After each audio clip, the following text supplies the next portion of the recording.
밖에서 여러분은 어떤 사람이십니까?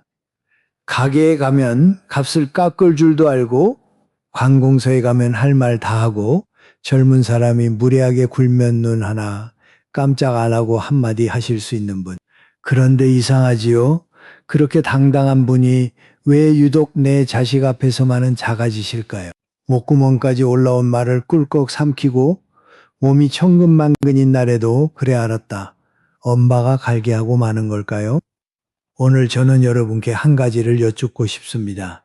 혹시 요즘 이런 느낌이 드신 적 없으십니까? 내가 이 집에서 한 사람으로 대접받는 게 아니라 필요할 때 부르는 사람, 일이 있을 때만 찾고 일이 끝나면 잊히는 사람, 그런 자리로 조금씩 밀려나고 있다는 느낌 말입니다. 그 느낌 착각이 아닙니다. 그리고 그것은 여러분이 부족해서 생긴 일도 아닙니다. 오히려 너무 많이 내어주었기 때문에 생긴 일입니다. 오늘 저는 짧은 말 한마디에 대해 이야기하려 합니다. 자식과 등을 돌리지 않고도 누구와도 싸우지 않고도 무너졌던 부모의 자리를 다시 세우는 한마디입니다. 끝까지 함께 해주십시오. 그 말이 무엇인지 오늘 이 자리에서 꼭 찾아가시길 바랍니다. 요즘 이런 말 많이들 하십니다. 기대도 말고 실망도 말자. 자식한테 뭘 바라지도 말고 서운해하지도 말자. 참 담담한 말처럼 들리지요. 돌을 닦은 사람의 말처럼 들리기도 합니다.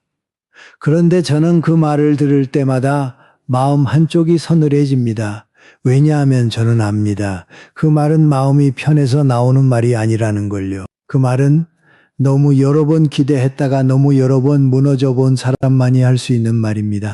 이제는 바라는 것조차 지쳐서 아예 마음의 문을 반쯤 닫아 걸어버린 사람의 말이지요. 기대를 접는 게 어떻게 편한 일이겠습니까? 자식에게 전화 한 통을 기다리다가 오늘도 안 오는구나 하고 조용히 휴대폰을 내려놓아 보신 분은 아실 겁니다.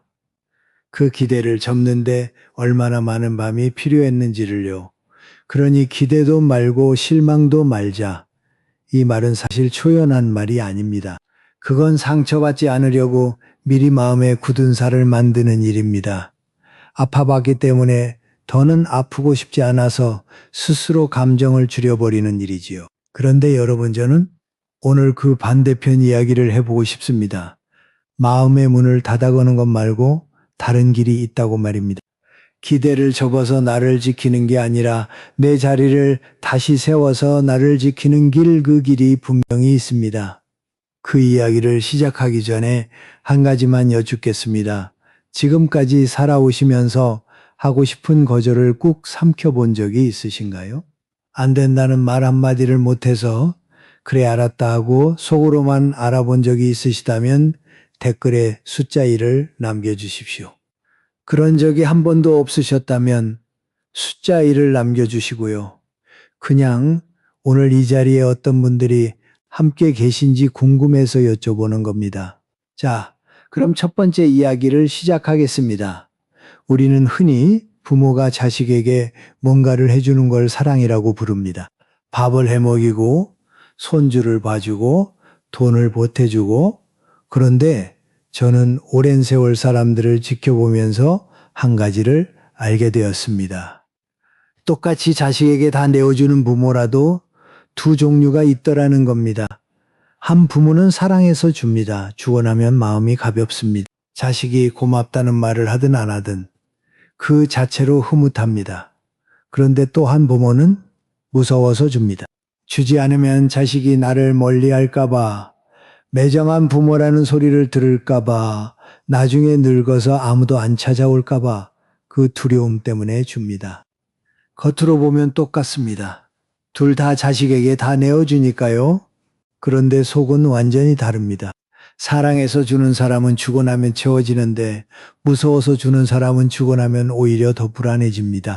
왜냐하면 두려움은 아무리 채워도 채워지지 않거든요. 여러분, 우리 마을마다 예전엔 우물이 하나씩 있었지요. 온 동네 사람이 그 우물에서 물을 길어다 먹었습니다.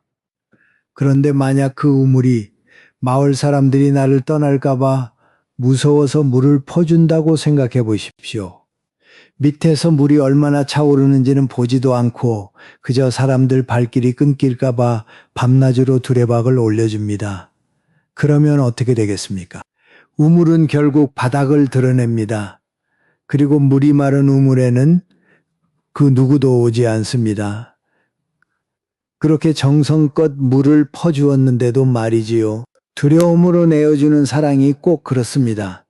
자식을 붙잡으려고 다 주는데 정작 나는 바닥이 나버리고 자식은 마른 우물을 떠나듯 멀어집니다. 참 야속한 이치이지요. 우리는 종종 이렇게 생각합니다. 내가 이만큼 해줬는데 설마 나를 버리겠어? 이만큼 퍼줬으니 자식이 나를 못 떠나겠지. 그런데 이 생각 안에는 슬픈 진실이 하나 숨어 있습니다. 그건 사랑이 아니라 계약에 가깝다는 겁니다. 내가 이만큼 줄 테니 너는 나를 떠나지 마라. 그런데 이 계약서에는 한쪽만 서명을 했습니다. 자식은 그런 계약에 도장을 찍은 적이 없어요.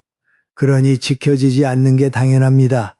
진짜 사랑은 도장을 요구하지 않습니다. 무언가를 돌려받으려고 주는 게 아니라 그냥 주고 싶어서 줍니다. 그리고 그렇게 주는 사람은 거절도 할 줄 압니다. 오늘은 안 되겠구나 하고 말할 수 있는 사람이 사실은 가장 건강하게 사랑하는 사람입니다. 그러니 오늘 스스로에게 조용히 한번 물어보시면 어떨까요? 나는 지금 사랑해서 주고 있는가? 아니면 무서워서 주고 있는가? 잠시 가만히 생각해 보십시오. 이 질문에 정직하게 답하는 것만으로도 많은 것이 달라지기 시작합니다. 두려움으로 주는 걸 멈추라는 말이 자식을 사랑하지 말라는 말이 아닙니다. 오히려 그 반대입니다. 두려움을 걷어내야 비로소 진짜 사랑이 보이기 시작하거든요. 이제 두 번째 이야기로 넘어가 보겠습니다. 이 이야기는 조금 아픕니다. 하지만 꼭 하고 싶은 이야기입니다. 제가 아는 분 중에 대구에 사시는 박순자 님이라는 분이 계십니다. 올해 71살이시고 몇 해 전에 남편을 먼저 보내셨습니다. 이 박순자님 어떤 분이었느냐 하면 정말이지 자식밖에 모르는 분이었습니다. 딸이 맞벌이를 하니 손주를 봐줘야 한다며 3년을 하루같이 새벽 5시에 일어나셨습니다. 버스를 2번 갈아타고 딸네 집까지 가려면 그렇게 일찍 나서야 했거든요. 겨울이면 아직 캄캄한 새벽에 손에는 늘 스테인리스 도시락 하나를 들고 나가셨습니다.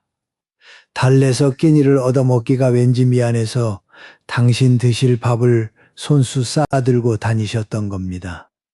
그리고 손에는 딸이 몇 해 전에 사준 털장갑을 끼셨는데 하도 오래 껴서 손끝이 다해진 그런 장갑이었습니다. 박순자님의 아들도 원래는 참 살가운 아이였습니다. 결혼하기 전까지는요. 그런데 장가를 가고 나서부터 아주 조금씩 멀어지더랍니다. 그걸 두고 며느리 탓을 하고 싶은 마음도 없지 않았지만 박순자님은 그러지 않으셨습니다. 다 저희 사는 게 바빠서 그렇겠지 하고 넘기셨어요. 그러던 어느 겨울 아침이었습니다. 여느 날처럼 손주를 보러 가는 길에 버스 정류장에서 그만 발이 미끄러지셨습니다. 빙판이었거든요. 엉덩방아를 세게 찢고 한동안 일어나지를 못하셨습니다. 너무 아파서 눈물이 찔끔 났는데 그 와중에도 제일 먼저 한 일이 뭐였는지 아십니까? 아들한테 전화를 건 겁니다. 아파서가 아니라 오늘 손주를 못 보러 갈 것 같아서 그게 미안해서였습니다. 전화기 너머로 아들이 이렇게 말했다고 합니다. 엄마 그러면 무리하지 말고 그냥 택시 타고 집에 가서 쉬어. 나 지금 회의 중이라 이만 끊을게. 딸깍. 그게 다였습니다.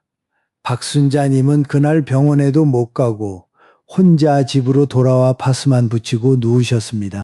그리고 사흘을 그 아픈 몸으로 혼자 계셨습니다.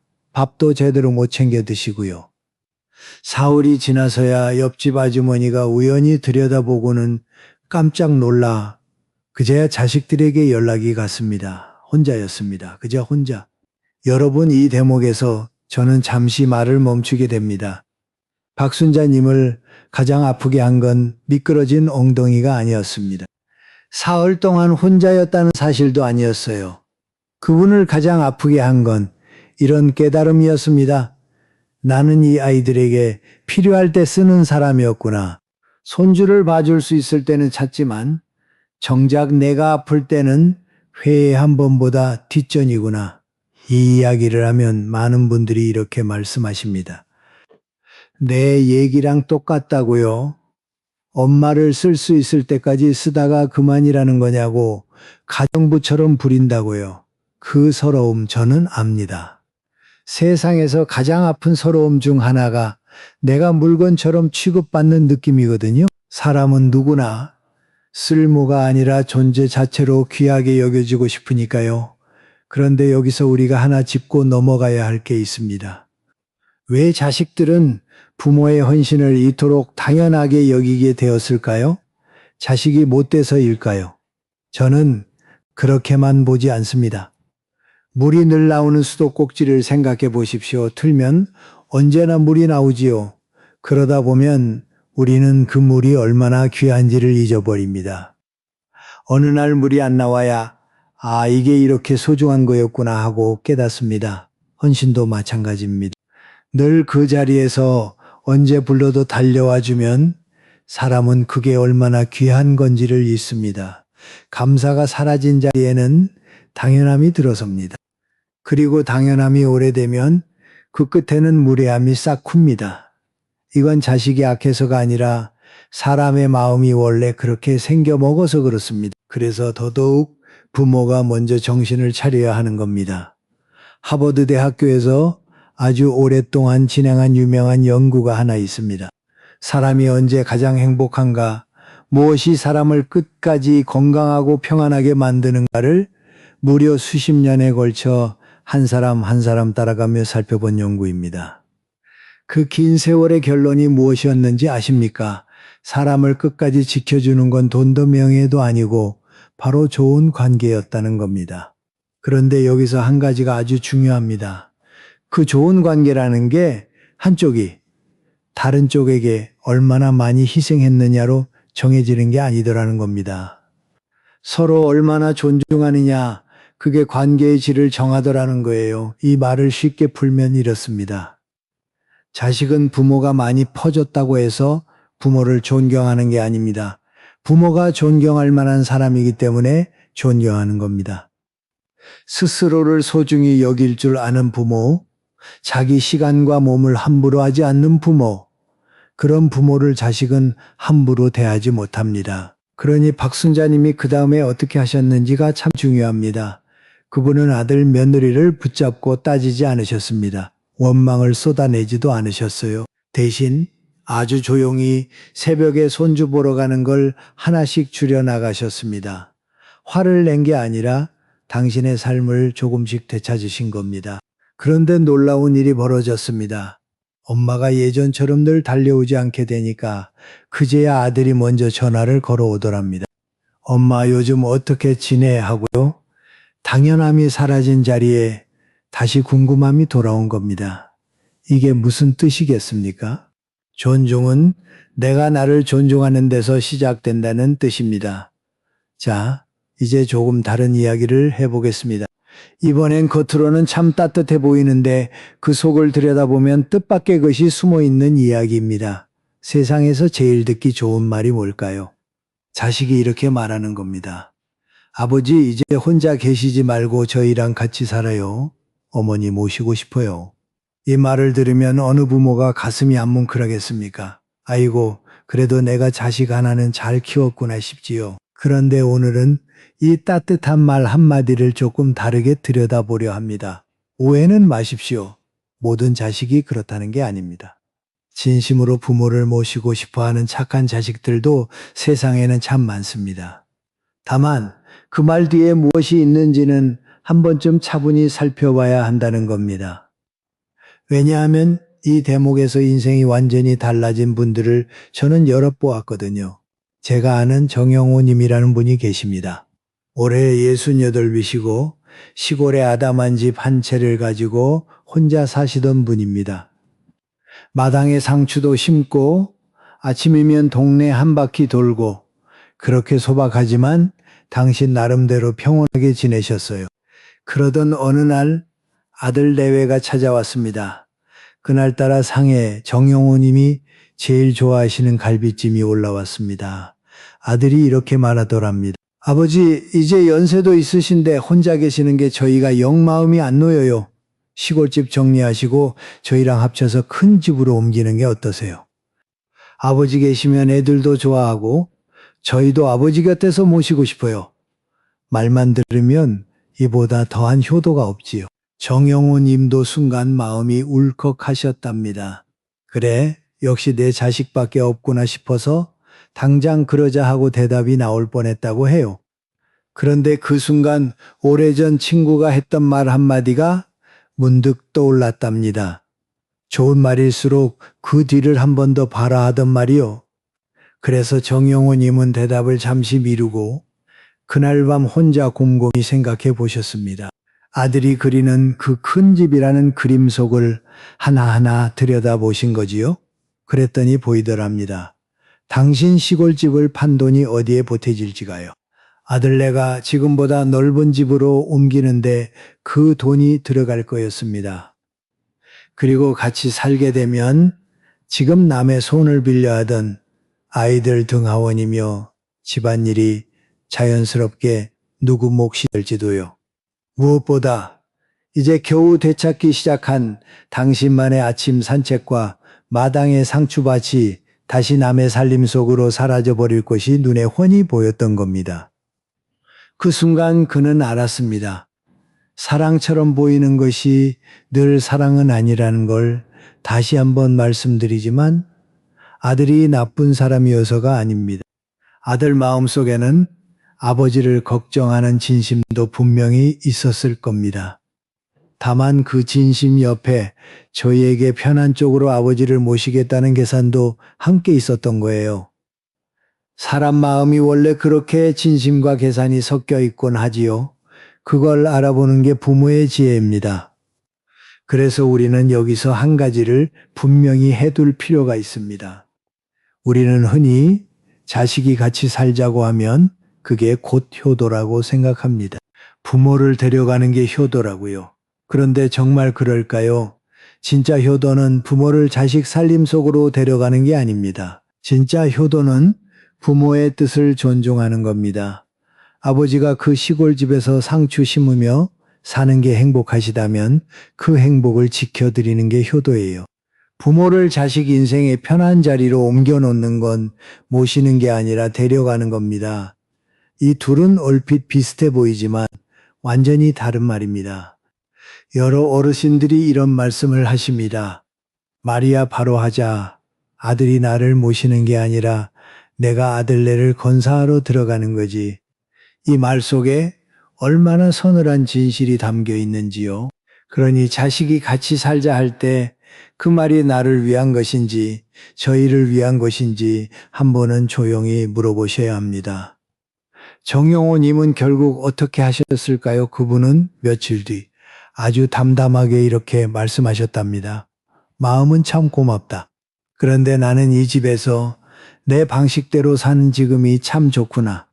너희는 너희대로 잘 살고 나는 나대로 잘 지낼 테니 걱정 말아라. 화도 서운함도 없이 그저 담담하게요. 당장은 아들이 조금 서운해했다고 합니다. 하지만 몇 달이 지나자 오히려 관계가 더 편해졌다고 해요. 억지로 한 지붕 아래 부대끼며 서로 상처 주는 대신 각자의 자리에서 반가운 마음으로 오가게 되었으니까요. 여러분 잠시 제 이야기를 들어주셔서 정말 고맙습니다. 이런 이야기가 마음에 남으신다면 그리고 앞으로도 여러분의 하루하루의 작은 힘이 되어드리고 싶은데 아래에 있는 구독 단추와 좋아요 한 번씩 눌러주시면 저에게 큰 힘이 됩니다. 여러분 같은 분들이 계셔서 저는 이 이야기를 계속 이어갈 용기를 얻습니다. 자, 그럼 다시 이야기로 돌아가 보겠습니다. 지금까지 제 이야기를 들으시면서 어떤 분은 이런 걱정이 드셨을지도 모르겠습니다. 그럼 이제 자식 부탁을 다 거절하고 정을 뚝 끊고 살라는 말이냐? 그렇게 매정하게 사는 게 무슨 사는 맛이냐? 이렇게요. 아주 중요한 걱정입니다. 그리고 저는 그 걱정에 진심으로 공감합니다. 왜냐하면 저 역시 자식과 등을 돌리고 사는 삶을 권하려는 게 결코 아니거든요. 오늘 이야기의 핵심은 그게 아닙니다. 한번 우리 집 대문을 떠올려 보십시오. 좋은 문이란 어떤 문일까요? 늘 활짝 열려만 있는 문일까요? 아닙니다. 그런 문은 아무나 드나들고 찬바람도 다 들어옵니다. 그럼 꽉 닫혀서 아예 안 열리는 문이 좋은 문일까요? 그것도 아닙니다. 그런 문 안에서는 사람이 외로워서 못 삽니다. 좋은 문에는 무엇이 있습니까? 경첩이 있습니다. 그 문고리를 잡고 내가 열고 싶을 때 열고 닫고 싶을 때 닫을 수 있게 해주는 경첩이요. 경첩이 있는 문은 손님이 오면 열어 맞이하고 밤이 되면 닫아 나를 지킵니다. 그 문의 주인이 누구입니까? 바로 나입니다. 문고리가 내 손에 있으니까요. 제가 오늘 여러분께 드리고 싶은 말이 바로 이겁니다. 거리를 둔다는 건 문을 닫아버리는 게 아닙니다. 문고리를 내 손에 쥐는 겁니다. 지금 많은 부모님들의 문에는 경첩이 없습니다. 자식이 부르면 바람에 확 열리고 자식이 무리한 걸 요구해도 벌컥 열려버립니다. 내 의지와 상관없이 열렸다 닫혔다 하지요. 그건 문이 아니라 그냥 뚫린 구멍입니다. 그래서 자꾸 찬바람이 들고 마음이 시린 겁니다. 경첩을 다는 일, 그러니까 문고리를 내 손에 쥐는 일, 그게 바로 건강한 거절입니다. 그런데 이 거절을 어떻게 하면 좋을까요? 무작정 안 돼 하고 소리치라는 게 아닙니다. 저는 세 박자로 하는 거절을 권해드리고 싶습니다. 첫째, 먼저 마음을 알아줍니다. 그래, 네가 지금 급한 거 안다 이렇게요. 자식의 사정을 먼저 헤아려 주는 겁니다. 둘째, 그 다음에 내 사정을 솔직하게 말합니다. 그런데 엄마가 오늘은 선약이 있구나. 여기서 길게 변명할 필요 없습니다. 짧고 담담하게요. 셋째, 마지막으로 공을 넘겨줍니다. 내가 한번 다른 방법을 찾아보렴. 이렇게 세 박자입니다. 마음을 알아주고 내 사정을 말하고 스스로 해결하도록 넘겨주기. 이 세 마디가 처음에는 입에서 잘 안 떨어집니다. 평생 안 해보던 말이니까요. 그래서 저는 이렇게 권합니다. 저녁에 잠들기 전에 거울 앞에서 딱 5분만 연습해 보십시오. 그래, 내 사정 안다.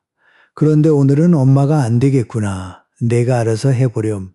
소리 내어 몇 번만 해보시면 신기하게도 실제 상황에서 그 말이 나옵니다. 그런데 여기서 참 많은 부모님들이 걸려 넘어지는 대목이 하나 있습니다. 거절을 하려고 하면 자식이 이렇게 나오는 경우입니다. 알겠어요. 그럼 앞으로 손주도 보여줄 생각 마세요. 이 한마디에 그만 마음이 와르르 무너지고 마는 겁니다. 손주 얼굴이 눈에 밟혀서요. 저는 이게 얼마나 아픈 대목인지 압니다. 실제로 많은 분들이 이 말 앞에서 다시 무릎을 꿇으십니다. 손주를 못 보느니 차라리 내가 참고 말지 하시면서요. 그런데 여러분, 여기서 우리가 꼭 붙잡아야 할 게 있습니다. 손주를 향한 내 사랑은 그 무엇보다 귀합니다.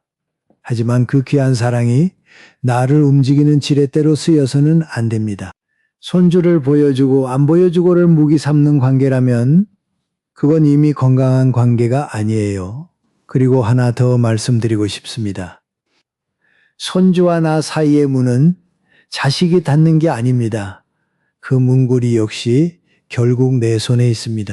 세월이 흐르면 손주는 자라고 스스로 할머니, 할아버지를 찾아옵니다. 지금 잠시 자식이 문을 막아선다 해도 그 사랑까지 끊을 수는 없어요.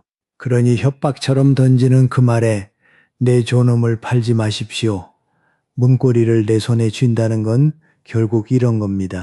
열 때도 내가 열고 닫을 때도 내가 닫는다. 누가 협박한다고 열리지도 않고 누가 서운해한다고 죄책감에 벌컥 열리지도 않는다. 그렇게 내 문이 주인으로 서는 것, 그게 자식과 등을 돌리지 않으면서도 나를 지키는 유일한 길입니다. 이번에는 자식을 위한다는 마음이 어떻게 도리어 자식을 약하게 만드는지 그 이야기를 해보려 합니다. 조금 뜻밖의 이야기일 수 있습니다. 앞에서는 주로 어머니들 이야기를 많이 했는데 오늘은 한 아버지 이야기를 들려드리고 싶습니다. 사실 이 마음의 짐은 어머니들만 지고 계신 게 아니거든요. 말없이 속으로 앓는 아버지들도 제 주변에는 참 많으십니다. 한상철 님이라는 분이 계십니다. 올해 69이시고요. 이분은 매일 아침이면 딸네 집으로 출근 아닌 출근을 하셨습니다. 딸 내외가 맞벌이를 하니 손주를 봐주러 가시는 거지요. 그런데 이분이 하시는 일이 그것만이 아니었습니다. 손주를 보면서 어질러진 것을도 치우고 설거지도 하고 저녁이면 빨래까지 개어놓고 오셨습니다. 그런데 참 씁쓸한 게 뭐였느냐 하면요. 그 모든 걸 아무도 고마워하지 않았다는 겁니다.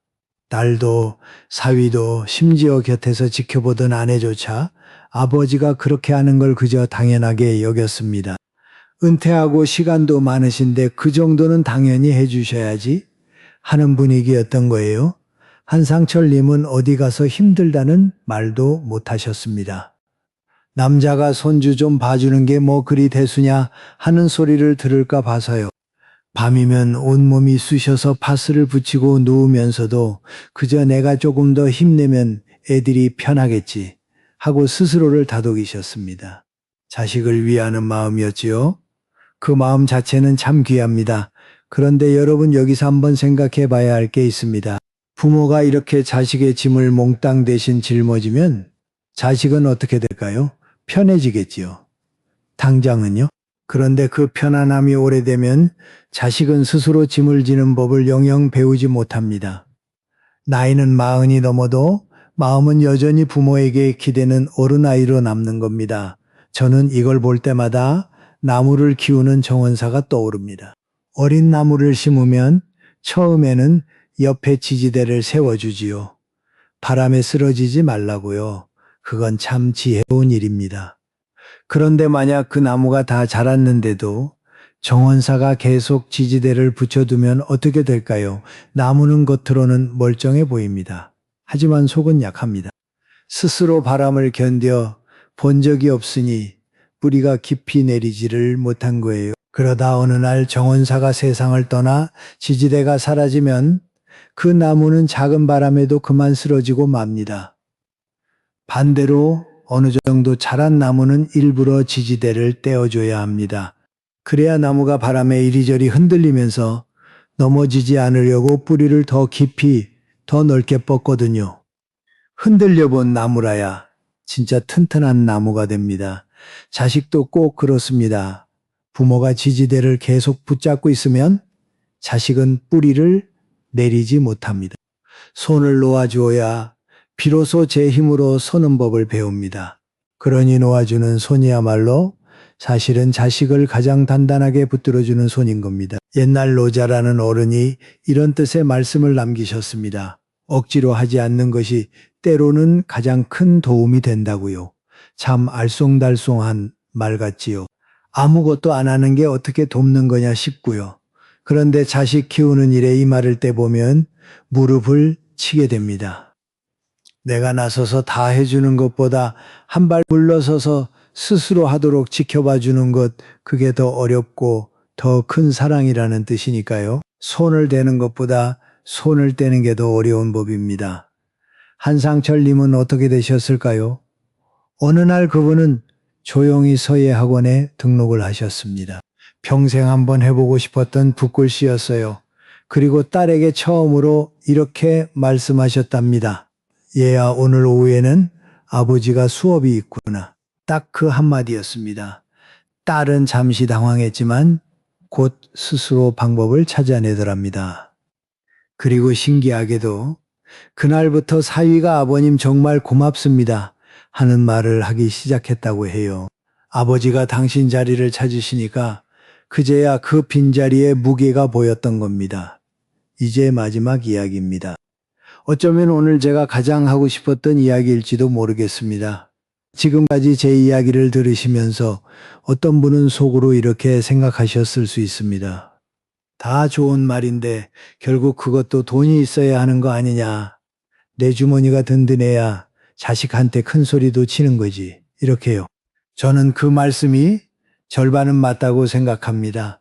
노후에 최소한의 자기 밥그릇을 지키는 것, 자식에게 손 벌리지 않아도 되는 것, 그건 정말 중요합니다.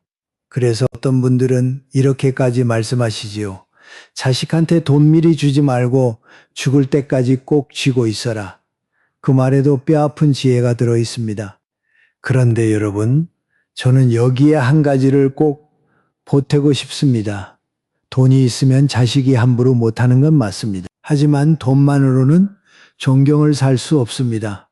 통장 잔고가 아무리 두둑해도 스스로를 하찮게 여기는 부모는 결국 무시당합니다. 반대로 가진 게 넉넉지 않아도 자기 삶을 반듯하게 꾸리며 사는 부모는 아무도 함부로 대하지 못합니다.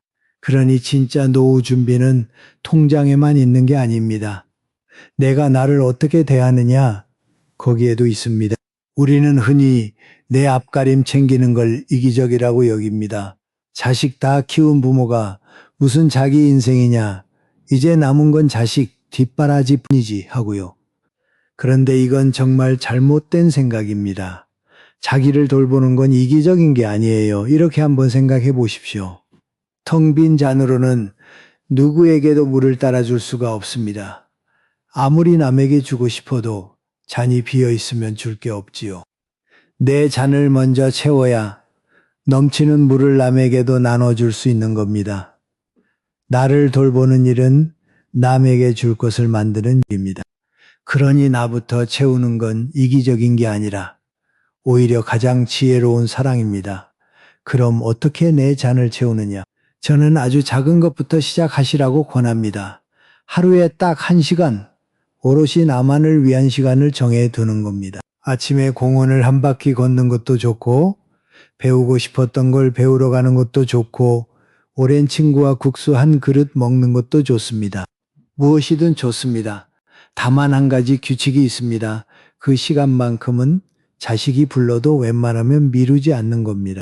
나 자신과의 약속을 세상에서 가장 중요한 약속처럼 지키는 거예요. 1시간이 부담스러우시면 10분부터 시작하셔도 됩니다. 10분도 어려우면 5분도 괜찮습니다. 중요한 건 시간의 길이가 아니라 내 하루 안에 나를 위한 자리를 하나 마련하는 그 마음입니다. 그 작은 자리가 시간이 지나면 여러분의 삶을 통째로 바꿔놓을 겁니다. 평생 남을 위해 살아오신 여러분입니다. 이제는 그 정성의 아주 작은 조각만이라도 여러분 자신에게 돌려주실 때가 되지 않았을까요? 자, 이제 오늘 나눈 이야기를 함께 정리해 보겠습니다. 우리는 먼저 사랑해서 주는 것과 무서워서 주는 것이 다르다는 이야기를 했습니다. 두려움으로 퍼주는 우물은 결국 바닥이 나고 만다고요. 그리고 헌신이 당연해지면 그 자리에 감사가 아니라 무례함이 자란다는 것도 보았습니다. 박순자님이 그러셨듯이 말이지요. 또 우리는 같이 살자는 따뜻한 말 뒤를 한 번은 들여다봐야 한다고 했습니다. 진짜 효도는 부모를 데려가는 게 아니라 부모의 뜻을 존중하는 것이라고요. 그리고 거리를 둔다는 건 문을 닫는 게 아니라 문고리를 내 손에 쥐는 것이라는 이야기도 나눴습니다. 자식과 등 돌리지 않으면서도 내 문이 주인으로 서는 법이지요. 그 다음엔 놓아주는 손이야말로 자식을 가장 단단하게 붙드는 손이라는 이야기를 했습니다. 지지대를 떼어줘야 나무가 뿌리를 깊이 내리디요.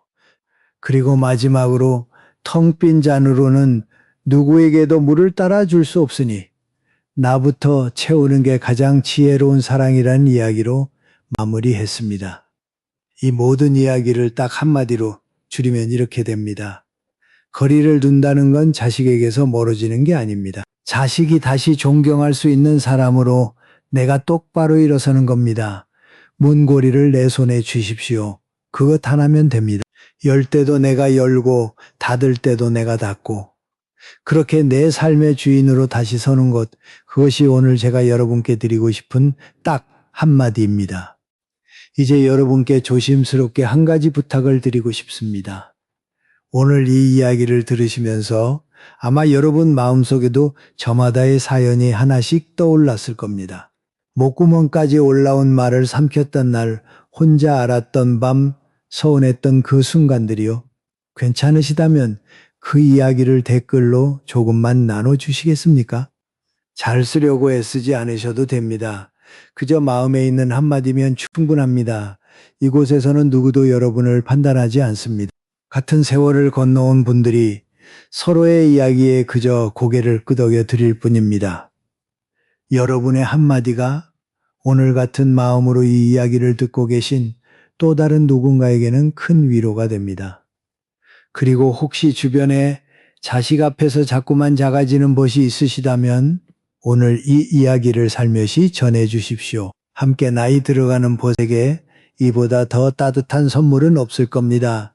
여러분, 마지막으로 이 말씀만은 꼭 드리고 싶습니다. 여러분의 노년은 누군가의 뒷바라지를 위해 남겨진 시간이 아닙니다. 여러분의 노년은 평생 남을 위해 피우지 못했던 꽃을 이제야 오롯이 여러분 자신을 위해 피워도 되는 가장 아름다운 계절입니다. 그 계절을 부디 눈치 보며 흘려보내지 마십시오. 여러분은 쓸모로 증명해야 하는 사람이 아닙니다. 그저 여러분이라는 이유만으로 이미 충분히 귀한 사람입니다. 그 사실을 오늘만큼은 잊지 않으셨으면 좋겠습니다. 저는 앞으로도 이 자리에서 여러분 곁에 조용히 함께 있겠습니다. 같은 길을 걸어가는 벗으로서요. 오늘 밤은 아무에게도 내어주지 마시고 그저 오직 당신을 위해 따뜻한 차 한 잔 천천히 드십시오. 지금까지 품격 있는 당신